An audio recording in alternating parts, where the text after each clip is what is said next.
Tu es bon? Notre sœur Stéphanie, tu es bénie. Viens voir, viens voir. Viens voir, viens, viens, viens, viens.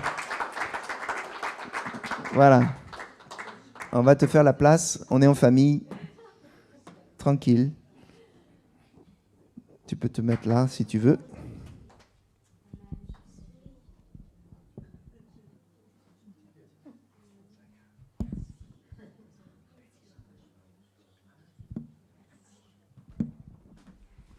Alors, bonjour. Pour ceux qui ne me connaissent pas, je m'appelle Stéphanie, j'ai 6 merveilles. Je suis mamie de 2 petites filles qui sont à Boufarik, en Algérie, à qui j'ai parlé hier, à qui je pense très fort. Alors, moi, je ne vais pas vous raconter toute ma vie, parce que sinon, on en a pour des mois. Mais je vais vous dire mon chemin avec Jésus. Je voudrais remercier Jésus pour ce qu'il fait dans ma vie. Cette rencontre que j'ai eue, j'étais perdue, je ne savais pas où j'étais, et il m'a relevée de plein de choses. On peut dire qu'il m'a sauvée de tout. Et je remercie ici mes frères et mes sœurs, mes pasteurs, parce qu'ici, il y en a beaucoup. Et ils ont tous leurs petits trucs différents. Et je trouve que c'est vraiment une chance de les avoir. Parce que sans eux aussi, je pense que je serais pas ici. À tous mes frères et sœurs d'ici. Une famille que je n'ai pas. Et que du coup, ici avec des gens que je suis très proche même. Et puis du coup, j'ai tenu bon aussi. Et à mes 2 sœurs, Carole et Maliga, avec qui je suis tout le temps. Carole est marraine de ma petite dernière aussi. Et du coup, moi, je suis d'une famille paternelle, maternelle, paternelle, pas du tout croyant, complètement athée. Alors, mon père, ils n'en parlaient jamais du tout. Il n'y avait aucun nom de Jésus qui était dans leur vie. Alors, ma mère, c'était que des conflits. On ne pouvait pas parler de Jésus. C'était même des bagarres et tout ça. Pour ma famille, c'était si Jésus était vivant, si vraiment il était là, tout le monde serait beau, tout le monde serait riche, il n'y aurait pas d'handicapés. Voilà, c'était ça. Du coup, je suis née comme ça, sans croire. Il y avait que ma grand-mère qui me disait un jour Dieu sera là pour toi et tout ça. Et moi, je disais à ma grand-mère non, laisse tomber, parce qu'il y avait que ma grand-mère qui allait à l'église en cachette. Et quand ma grand-mère revenait des fois, mon grand-père voyait, et du coup la frappait à cause, parce qu'elle a été à l'église, du coup ça me donnait une mauvaise image, et du coup je ne voulais pas y croire. Et vu mon enfance, mon enfance maltraitance, rejet par ma mère, après un mariage très jeune, assez difficile aussi, maltraitance, rejet. Et j'ai dû me convertir femme musulmane et que je n'aimais pas du tout cette religion. En fin de compte, je trouvais que dans la religion, pour moi, il n'y avait pas d'amour. C'était assez difficile. Il fallait faire les ablutions 5 jours, 3 fois par jour, 5, et ça me saoulait, franchement. Du coup, pas du tout église et tout. Même vers 14 ans, je me suis rebellée. Je rentrais dans les églises, je cassais tout ce qui était dans les églises, je brûlais les paniers. J'ai passé une journée au commissariat et tout ça. J'ai même donné un coup de pied à un prêtre qui m'avait attrapé pour me parler. Je lui avais mis un coup de pied. J'aimais pas du tout les prêtres non plus, du coup, et tout ça. Et du coup, après, les années ont passé et... j'ai rencontré mon mari, Carlos, qui est d'origine portugaise. Bon, on se voyait, parce qu'à ce moment-là, je travaillais en boîte de nuit. Je l'ai rencontré en boîte de nuit et tout ça. Et puis, chacun vivait sa vie de son côté. Lui, il vivait chez ses parents, moi, chez une de mes tantes et tout ça. Puis un jour, il me disait qu'il n'était jamais là le dimanche et tout. Puis je lui disais, tiens, c'est bizarre. Puis à un moment, j'en ai eu marre. Je lui ai dit, mais tu fous quoi le dimanche, toi ? T'es jamais là. Il me dit, parce qu'il savait très bien que je n'étais pas du tout de l'église. Du coup, il m'a dit, écoute, en fin de compte, je vais à la messe avec ma mère. Et moi, J'ai ricané, je me foutais de lui. Je lui ai dit non mais c'est pas possible, tu pouvais pas me le dire avant et tout ça. Puis ma belle-mère était très église, il y avait Marie, Fatima partout, le chapelet, tout ça, je comprenais rien. J'en avais marre. Quand Jean-Paul II est décédé, ma belle-mère pleurait, mais vraiment pleurait, et je comprenais pas. Et je lui disais non mais on pleure pas pour un pape quoi, et tout ça. Je lui disais, moi je vais peut-être pleurer quand Patrick Bruel va mourir, mais c'est tout quoi. Tout ça. Et voilà. Et du coup, mon mari continuait sa vie, parce que moi je lui disais, tu ne me feras pas rentrer dans une église, tu vas vivre ta vie, moi je reste de mon côté. Et c'est ce qu'il faisait les semaines saintes, le dimanche, même la semaine et tout. Bon, voilà quoi. Et puis après, nos enfants sont nés. Il y a Hugo qui est né, il y a après Mathéo qui est né aussi. Ils ont voulu faire le baptême. J'ai laissé tout faire, ma belle-mère, les baptêmes, voilà. Je ne comprenais rien, on les a baptisés, mais je ne comprenais rien non plus. Et puis après, Mathéo, en grandissant, demandait le catéchisme. Et je lui disais, mais non, mais tu ne peux pas y aller parce que ça va être compliqué dans la famille, on va avoir des histoires et tout ça. Et le petit pleurait tout le temps. Il me dit, allez maman, je vais aller au catéchisme, c'est très bien et tout, on s'amuse et tout. Bon. Du coup, un jour, je téléphone au prêtre. C'était le père Long à ce moment-là. Et tout. Il me raconte des choses, mais je ne comprenais rien, mais rien du tout. Je suis raccrochonnée même. Je lui dis, mais qu'est-ce qu'il me fait celui-là, avec ses conneries. Bon. Parce que j'étais assez rebelle, j'étais quelqu'un d'un sale caractère. Je disais aux gens ce que je pensais, même si c'était méchant ou quoi. Je pouvais me bagarrer facilement si on me regardait. Un seul regard et ça pouvait terminer en bagarre. Du coup... Et du coup, ça s'est fait comme ça. Du coup, j'ai téléphoné, le prêtre et tout. Bon, j'ai raccroché, mais après, il m'a dit des paroles vraiment que ça me tourmentait. Jusqu'au jour où il pleurait encore, qu'il m'embêtait, j'ai dit, tu demandes à ton père. Son père lui dit, on va l'inscrire. Je l'ai inscrit au caté. Alors, tout le temps, il aimait ça, il me racontait. Je faisais ses cahiers avec lui. Après, il a voulu s'inscrire. Et il a été... à l'église, et tout ça, tout le temps. Il était vraiment... Et un jour, il me dit, à la force, « Maman, tu viens à la messe avec moi ?» Parce que lui, il y allait tout le temps, du coup, il était enfant de chœur. Et moi, je lui disais, « Ah non, mais tout, mais pas ça, là. Je n'irai pas à l'église, ni à la messe, et tout ça, je ne voulais pas, je ne sais pas. » Et puis un jour, comme il pleurait, il me dit, « Allez, maman, une fois, s'il te plaît. » Et là, j'ai cédé, j'ai dit à Mathéo, « Écoute, Mathéo, je vais y aller une fois, mais je n'y retournerai pas. » Et là, du coup, j'y étais. Et puis, il y a une dame à côté de moi qui s'est assise et qui m'a raconté toute la messe de A à Z. Et après, elle me dit, écoute, tu vas venir et le prêtre va poser les mains sur toi.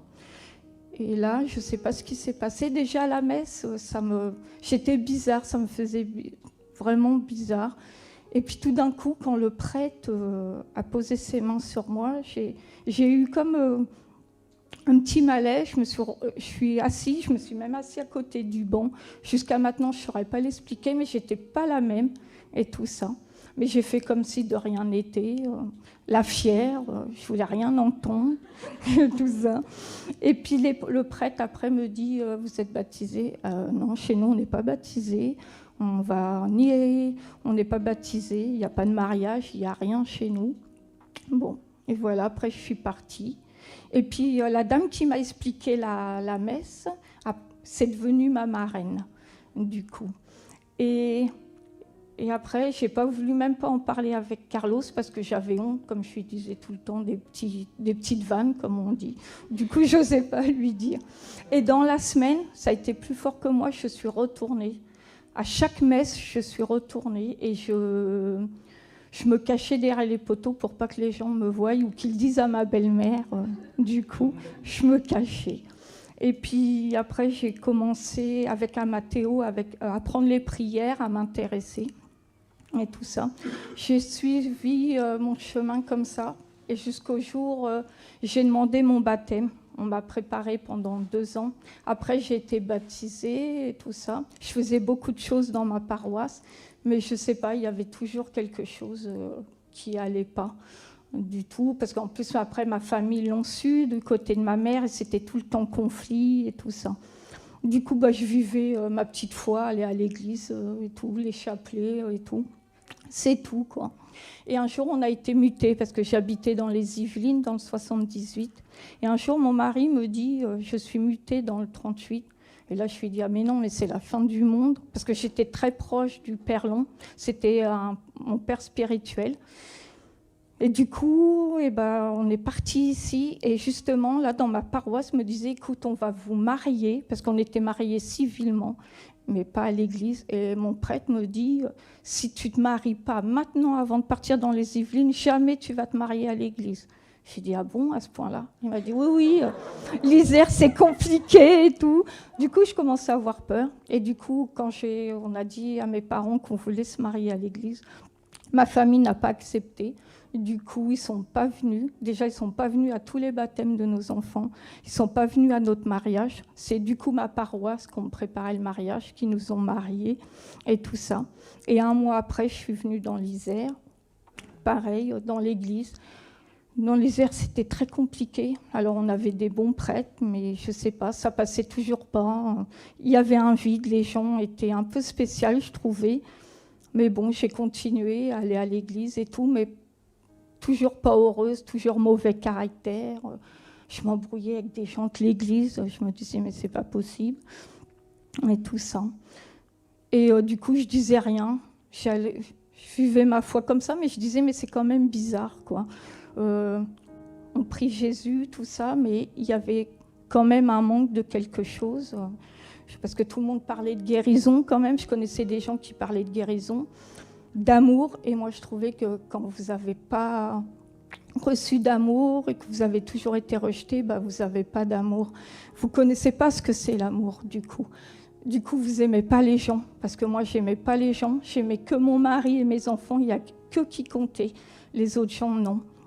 Et tout ça, puis j'étais très renfermée sur moi-même. Et du coup, pendant un moment, on me parlait guérison et tout, libération. Et moi, je me dis, mais il me faut ça pour vivre ma vie parce que je ne suis pas heureuse du coup. Et il me faut ça. Bon, j'ai continué ma vie comme ça, aller à l'église et tout. Et un jour, le confinement.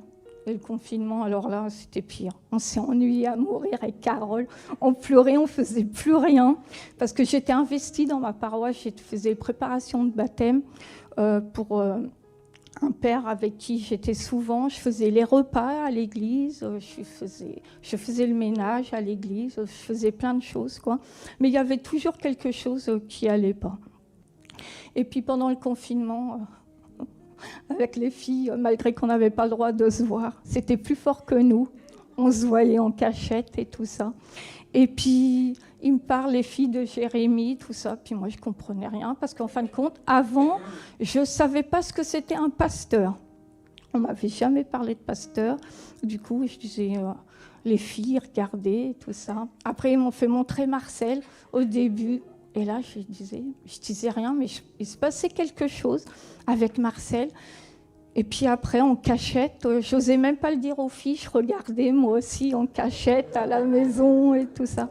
Et là, je lui disais, mais qu'est-ce qu'il est fort celui-là et tout. Puis je dis, mais c'est quand même bizarre. Et puis des fois, je me sentais, il disait des paroles et ça me faisait bizarre et tout ça. Il parlait de guérison, de pardon. Et moi, je me disais, mais... je voudrais bien pardonner à certaines personnes qui m'ont fait beaucoup de mal. Je voulais aussi enlever ma culpabilité que j'avais depuis un moment que je ne supportais plus du suicide de mon frère. Mon frère s'est suicidé en 2018 et je n'étais pas là. Et du coup, j'ai beaucoup culpabilisé. Et du coup, là, il y a eu avec Pasteur Sylvain, à Vichy, à Genève, mais il s'est passé beaucoup de choses entre-temps. Il s'est passé des guérisons, des livraisons, des pardons, plein de choses, quoi. Et tout ça. Bon. Après, les filles aussi se baptisent, et je ne sais pas ce qui s'est passé le jour de leur baptême, Aliga et Carole. J'ai eu vraiment peur, j'étais ici, mais j'ai vraiment eu peur. Il s'est passé quelque chose dans mon corps, jusqu'à maintenant, je ne pourrais pas l'expliquer. Et même dans la voiture, je ne leur ai pas parlé. Et dès qu'ils m'ont ramenée chez moi, Je me suis sauvée chez moi en courant, comme si j'avais vu, je sais pas quoi, le diable, en fin de compte. Et plus jamais je leur ai donné de nouvelles pendant 1 an. Je leur envoyais plus de messages, je leur téléphonais pas. Je suis restée chez moi et tout ça. Puis pareil, du coup, grosse dépression. Je sortais plus de chez moi. Je sortais même chez moi. J'emmenais mes filles à l'école en pyjama. Je voyais que la mort. Je pleurais tout le temps. Je mangeais plus et tout ça. Je regardais quand même ici. Puis à un moment donné, même ça m'avait saoulée. J'avais éteint, j'enlevais toutes les personnes et tout ça. Et puis jusqu'au jour où que j'étais vraiment pas bien. Je voyais que du noir et qu'à un moment, je sais pas, j'ai voulu... c'est comme si quelqu'un m'a dirigée chez moi à la gare. Et j'ai voulu faire une tentative de suicide, j'ai voulu me jeter sous le train.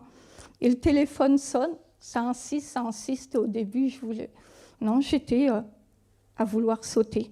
Et tout d'un coup, quand même, je me repousse, comme si quelqu'un me repoussait, et je regarde le téléphone et je vois Nathan. Et Nathan, c'est mon fils, un des derniers. Et là, du coup, je ne sais pas ce qui s'est passé. Je suis redescendue, mais j'étais comme un mort-vivant, parce que même les gens me disaient « Vous allez bien, vous allez bien ». Je suis retournée chez moi. Et là... je ne sais pas avec qui, on m'annonce que Marcel voit à Voiron et tout ça. J'ai dit, ah bon, pas possible. Et au début, mon mari me dit, non, mais ça ne va pas. Non, tu n'y vas pas. Tu me suis à l'église, tu n'as pas à aller voir Marcel. Et puis, bon, et j'ai insisté. Et comme bizarrement, c'est lui qui m'a inscrit à Voiron. Du coup, j'y étais avec Carole et tout ça. Et là, il s'est passé vraiment... vraiment l'amour aussi, parce que Marcel a dit des paroles, et je me suis dit, mais c'est moi ça, mais c'est moi de qui il parle, là, mais c'est de moi. Mais je dis, mais comment il sait? J'ai vu personne, je vois même pas Carole, pourtant, même pas Carole, personne ne savait ce que j'avais. Et là, Marcel dit, et tout ça. Et là, du coup, je suis tombée, et tout ça, il s'est passé plein de choses. Voilà, et après, je revois Pasteur Sylvain, Pasteur Patrick et tout. Là, je me suis dit, mais vraiment, ils m'ont manqué. C'est là vraiment que je me suis aperçue que ça m'avait manqué et tout ça. Mais après, pareil, honte de le dire, comme dans l'Église catholique, j'étais dans l'Église catholique, la honte, et surtout mon mari, et tout ça, parce que ça fait des conflits. Mais du coup, j'ai suivi mon chemin, comme ça. Je suis revenue ici, et c'est passé plein de belles choses. Et aussi... encore Genève, Vichy et tout ça. Merci, Pasteur Sylvain, parce que le pauvre, il m'a toujours écouté. Il a suivi, le pauvre. Je dis maintenant, je fume. Je mettais tous mes fardeaux et tout ça. Et là-dessus, je le remercie aussi. Et je remercie vraiment Dieu, parce qu'il a fait vraiment là, des miracles. Et tout ça. Moi, je vous dis, abandonnez-vous à lui. Déposez tous vos fardeaux, parce que moi, c'est ce que je ne faisais pas. J'étais fière, je ne voulais rien déposer. En plus, comme je dis, quand vous ne connaissez pas l'amour, quand on vous dit Dieu t'aimera, mais pour vous, ce n'est pas possible, quoi. Du coup, et je ne m'aimais pas, je ne me supportais pas, je n'aimais pas mon corps, parce que je disais tout le temps, je suis trop maigre, je ne me regardais jamais dans une glace et tout ça. Et comme je dis, je n'allais pas vers les gens. Du coup, on m'appelait la sauvage. Et un jour, j'étais un dimanche, c'était le 19 mars. Je m'en rappellerai toujours. C'était Pasteur Eric. Et j'étais dans la salle de bain. Je prenais les bains de mes filles. Et là, Pasteur Eric vous dit Dieu t'aime, vous ceux-là qui, si vous regardez ou quoi. Dieu t'aime, tu es belle. Et là, je ne sais pas. Là, je me suis effondrée à genoux dans ma salle de bain. Je pleurais. Même mes filles me disent, mais qu'est-ce que t'as, maman, t'as mal? Et moi, je disais, non. Ils appellent leur père et Carlos ne comprenait pas, parce que pour lui, c'est pas facile, je pense aussi. Et du coup... Ben là, j'ai eu une révélation. J'ai vraiment senti, je me suis fait entourer par le Christ. J'ai vraiment été entourée vraiment de son amour et tout ça, vraiment. Et moi, Et depuis ce jour-là, vraiment que je me suis ouverte, j'arrive à m'affronter mon corps, à me regarder dans une glace, ne plus avoir peur, d'aimer les gens. Parce que, et même, je vais vers les gens. Je ne supportais pas avant quand les gens me prenaient dans les bras, me faisaient des câlins, je ne pouvais pas. Je trouvais ça même bizarre et malsain pendant un moment, du coup. Et là, j'arrive à prendre les gens, à les embrasser, à être différente, quoi. Et du coup, j'avais peur de tout. Du coup, je restais chez moi et je faisais rien à part élever mes enfants. Et jusqu'au jour où là, qu'il s'est passé plein de choses dans ma vie et qui étaient vraiment douloureux. Un jour là, je suis rentrée dans une boîte d'intérim parce que avant, je bégayais aussi quand j'arrivais pas à parler avec les gens ou quoi.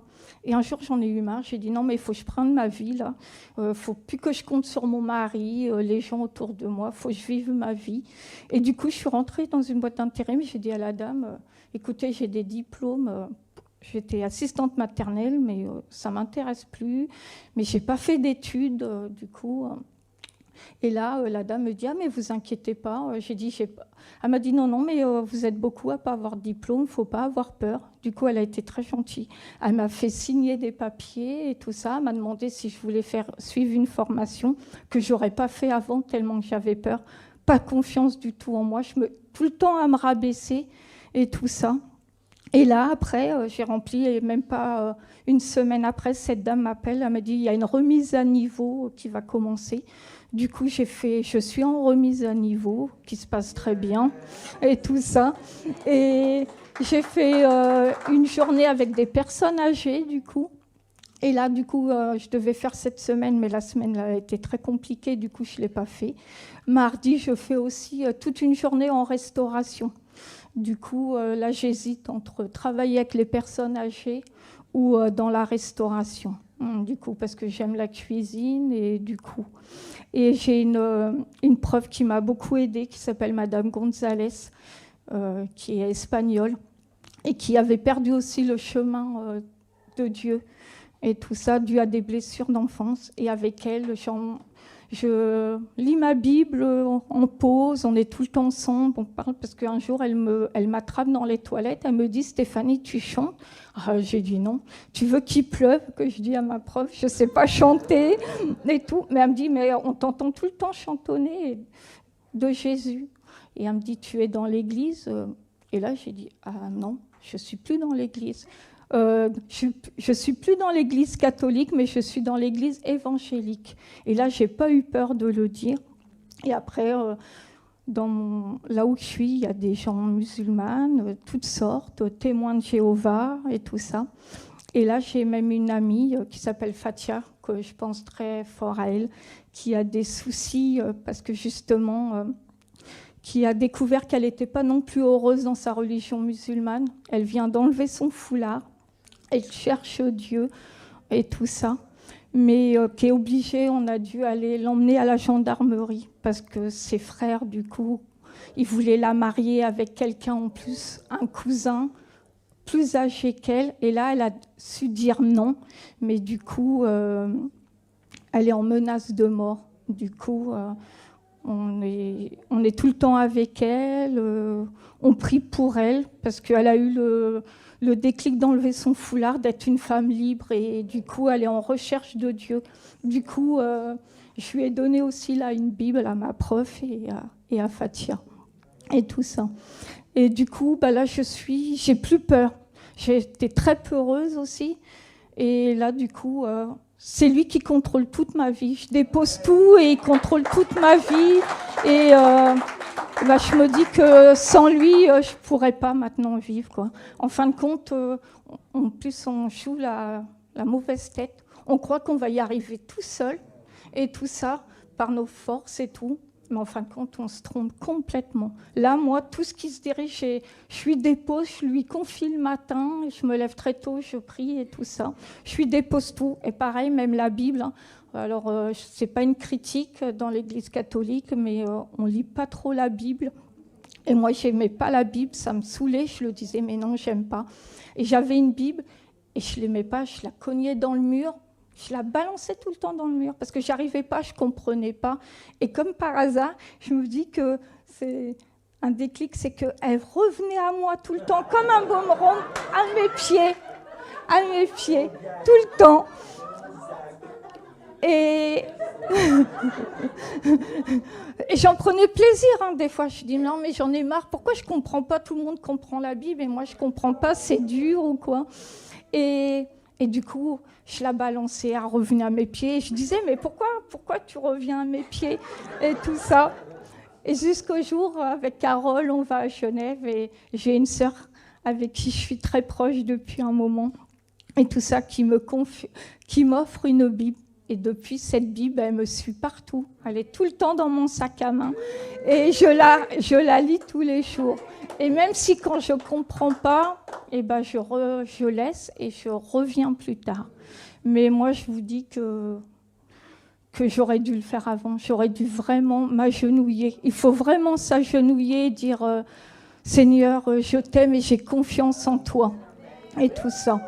Et voilà, je peux vous dire que ça. C'est lui qui m'a relevée. Et je suis très contente d'être ici, de son amour. Parce que cette semaine aussi, j'ai cru épuisée complètement. Je ne savais pas si c'était le baptême ou si c'était moi, du coup. Une fatigue intense. J'avais une douleur dans la jambe que je boitais. Je ne pouvais plus cette semaine. Il s'est passé des choses que je n'aurais pas cru que seraient passées dans ma vie personnelle aussi. Et il a toujours été là, du coup, parce qu'il s'est passé plein de choses. Et en fin de compte, pendant un moment, j'ai même recommencé à avoir peur. Et non, et ça s'est passé comme il faut, ma semaine. Il y a eu des belles choses, en fin de compte. Du coup, je vous dis abandonnez-vous par le Christ, notre Seigneur, parce qu'il est vraiment là. Son amour me le prouve tous les jours, là, et tout ça. Parce que je pleure facilement, mais là, c'est même pas des fois des pleurs de tristesse, parce que c'est lui qui me nettoie, c'est lui qui me purifie, et tout ça. Et ne pas lâcher surtout, parce qu'il y a le malin est là. Du coup, il faut vraiment être avec lui et ne pas lâcher les prières. Et vraiment lui faire vraiment, vraiment confiance. Amen. Merci Seigneur.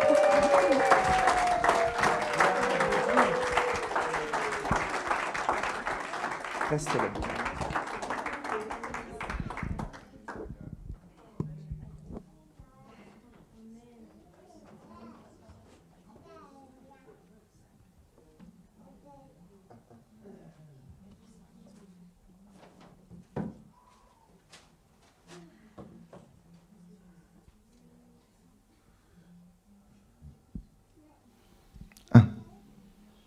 Un, deux. Eh ben dis donc. Même j'ai cru comprendre que tu vas faire l'évangélisation dans les rues. Oui ou non? Maintenant, j'ai plus peur. Le micro. À l'école où je suis, je vais chercher mes filles, sont dans une école privée à Saint-Joseph. Et pourtant, tout le monde croit que, parce que c'est marqué Saint-Joseph et c'est privé, que tous les gens sont catholiques à fond dans leur Bible. Non. Du coup, maintenant, je mets tous les louanges. Je mets les louanges et tout le monde me dit « Oula, Stéphanie, qu'est-ce qui t'arrive ?» Même les gens, maintenant, me disent « Mais tu souris, avant, tu souriais jamais. » Même les gens me disent « Mais avant, tu étais spéciale. Jamais de sourire. Tu étais hargneuse. » On me dit que j'étais hargneuse. Et, tout. Et maintenant, c'est moi qui va vers les gens. C'est moi qui leur parle de Jésus. Même, on va dans les terrasses avec ma prof ou quoi, la dernière fois. Et ben, on a parlé de Jésus. Maintenant, j'ai plus honte de parler de... Parce qu'avant, quand j'étais catholique, par contre, j'avais honte de le dire, que j'étais catholique et tout ça. Que maintenant, j'ai plus peur de dire que je suis dans une église évangélique, que je suis avec des pasteurs. Parce que j'ai l'impression que quand on dit pasteur, les gens ont peur, justement. Et là, j'ai plus honte de dire non. Moi, j'ai des bons pasteurs, j'ai une bonne église. Parce que sans certains, je ne dirais pas les noms, mais j'ai des frères ici vraiment que je peux avoir confiance, des sœurs à qui que j'ai pu faire confiance et qui m'ont relevé aussi. Et tout ça. Amen. Du coup. Et maintenant, j'ai plus peur dans la rue. Je mets les louanges à fond. Je crie Jésus et tout. Même à ma boîte d'intérim, là, du coup, non, j'ai plus peur. J'ai plus envie de me cacher. Et tout ça. Du tout. Que Dieu soit béni. Que Dieu soit béni. Et je chante. Et que je commence même à chanter chez moi, qu'avant, je n'aurais pas chanté. Je disais, je vais casser les carreaux. Notre sœur a changé quand même. Hein. Tu as changé. Hein. Parce qu'il y a ce que tu dis, mais nous, on a constaté. Et on va continuer de le constater. Bon, Dieu agit de façon spéciale, différente pour chacun. Il se sert de qui il veut, comme il veut, où il veut. Voilà, et on veut respecter aussi tout ce qui se fait, le passé, le présent, quels que soient les chemins, les tracés par lesquels Dieu arrive à nous saisir. Que Dieu bénisse nos frères catholiques, qui qu'ils soient, qui nous écoutent. Soyez bénis, il n'y a pas de souci. Donc, ou tous les ic, que chacun soit béni. Voilà, mais ce qui compte, c'est les Jésus-ic. Qu'on soit avec Jésus, le Fils de Dieu. Parce que, voilà, il faut que tout le monde soit en paix avec tout le monde. Voilà. Le signe de la marque de Dieu, c'est la paix dans notre vie. Donc ça, c'est important. Donc soyez bénis si vous écoutez le témoignage de notre sœur. Merci à tous ceux aussi qui ont fait partie de son parcours. Vous voyez, c'est quelque chose qui est important. Il faut savoir rendre à chacun ce qui a été fait. Et parfois, personne n'est parfait. Hein. Personne. Moi, le dernier. Mais si Dieu peut t'utiliser pour quelque chose, alors merci. Merci à Dieu. Et il peut utiliser ce qu'il veut. Voilà, mais c'est mieux quand même quand il utilise des serviteurs et des servantes de Dieu qui savent ce qu'ils disent et qui savent ce qu'ils font. Amen, amen, amen. Alors, on va s'asseoir quelques instants, toi et moi et nous tous, on va voir, mais on a un chant spécial aussi que tu as choisi, voilà, et que tu voulais exprimer pour le Seigneur juste avant le baptême. Donc, on va s'asseoir le temps du chant.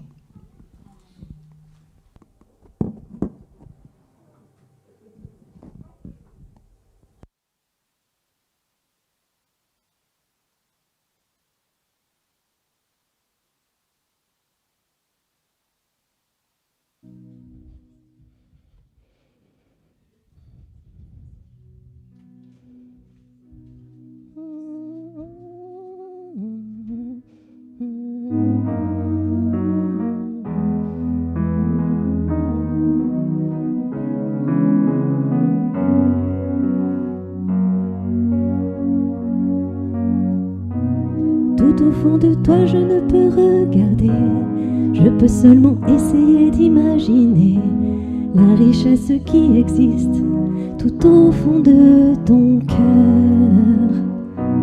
L'or et l'argent peuvent faire briller mes yeux, mais te regarder me pousse à adorer Dieu. Ton âme est un vrai trésor qui jamais ne se ternira. Le péché ne pourra jamais effacer l'image que Jésus sur ton cœur a gravée. Ce que tu as fait ou n'as pas réussi n'y peuvent rien changer, c'est Dieu qui t'a choisi. Ce qui fait de toi une personne de valeur n'est ni ce que tu as ou ce que tu sais faire. Voilà l'amour de Dieu pour toi, quel mystère. Tu es un miroir qui reflète l'image du Seigneur. Et si les gens ne te remarquent pas encore, le plus important est que Dieu reconnaisse ta valeur. Tu es inestimable, plus précieuse que l'or et l'argent de la terre. Si tu abandonnais, Dieu n'abandonne jamais. Il est près de toi pour te relever. Si le monde te faisait tomber, l'or et l'argent peuvent faire briller mes yeux, mais te regarder me pousse à adorer Dieu. Ton âme est un vrai trésor qui jamais ne se ternira. Le péché ne pourra jamais effacer l'image que Jésus sur ton cœur a gravée. Ce que tu as fait ou n'as pas réussi n'y peuvent rien changer, c'est Dieu qui t'a choisi. Ce qui fait de toi une personne de valeur n'est ni ce que tu as ou ce que tu sais faire. Voilà l'amour de Dieu pour toi, quel mystère. Tu es un miroir qui reflète l'image du Seigneur. Et si les gens ne te remarquent pas encore, le plus important est que Dieu reconnaisse ta valeur. Tu es inestimable, plus précieuse que l'or et l'argent de la terre. Si tu abandonnais, Dieu n'abandonne jamais. Il est près de toi pour te relever. Ton nom dans ses mains,